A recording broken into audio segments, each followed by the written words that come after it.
Sean Clark. Bobby Johnson. Carlton Young. Bro, T.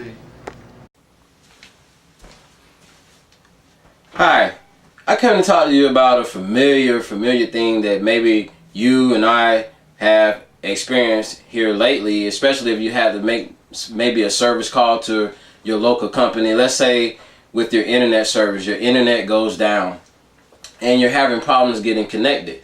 So, of course, what most of us would do, we would give a call to our local provider of our internet service, whether it be DSL, cable, or satellite, whichever that you're using.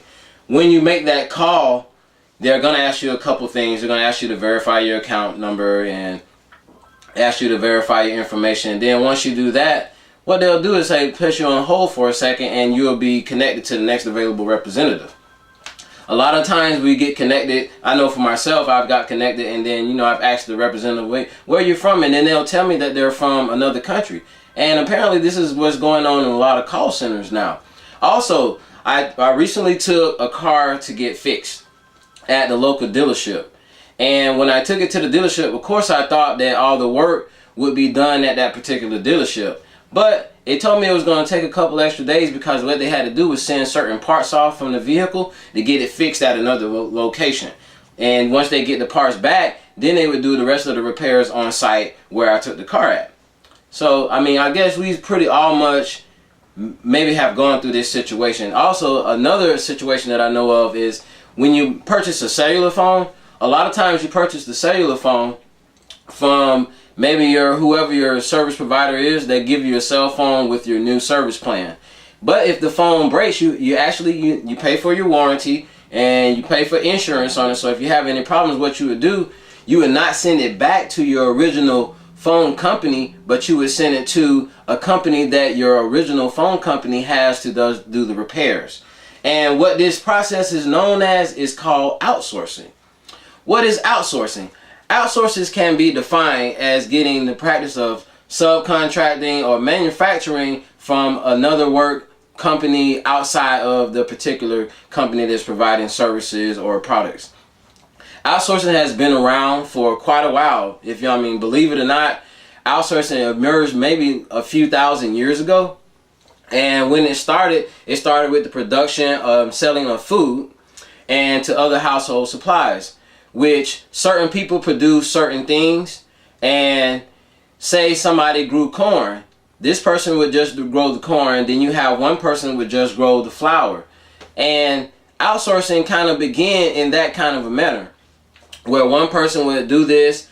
Or say somebody, you had back in the days, they had blacksmiths. Blacksmiths made all the metal.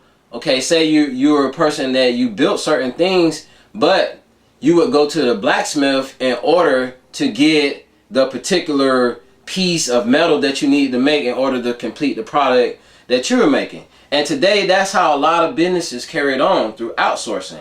And some of the reasons why outsourcing is used is, one, it saves a lot of money. Therefore, a company, what they can do, they provide the main products for you.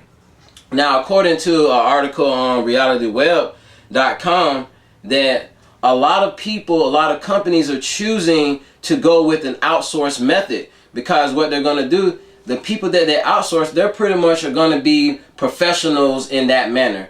And what this does, this gives leeway to the companies and it frees them up, pretty much as an advantage, as, they're saving money. They're not having to pay for extra workforce to do this. And also they're streamlining their process for their customer service. Now, this is a big wave that's going on here, especially in the United States. That outsourcing it's a big thing, because you got people that specialize, but you have companies that offer certain products, but they're not always actually able to provide all the necessary services that maybe a customer needs. So outsourcing comes in it really comes in handy, and it helps out companies save money, and also they doesn't have to squander a lot of resources. And a lot of people talk about the outsourcing, that a lot of the outsourcing is taking jobs, but we're not going to get into those kind of things, because outsourcing is a good thing, and for some people it could be a bad thing. But I just came today to give you a little bit of information on outsourcing. You know, outsourcing, why do we do it? Again, a lot of people do outsourcing because when you're running a business, you want to make sure you take care of the main focus of your business. So if you're able to go to somebody else who's professionally qualified to do these particular services and you're able to save money, then it's a good thing to do. So outsourcing can be good.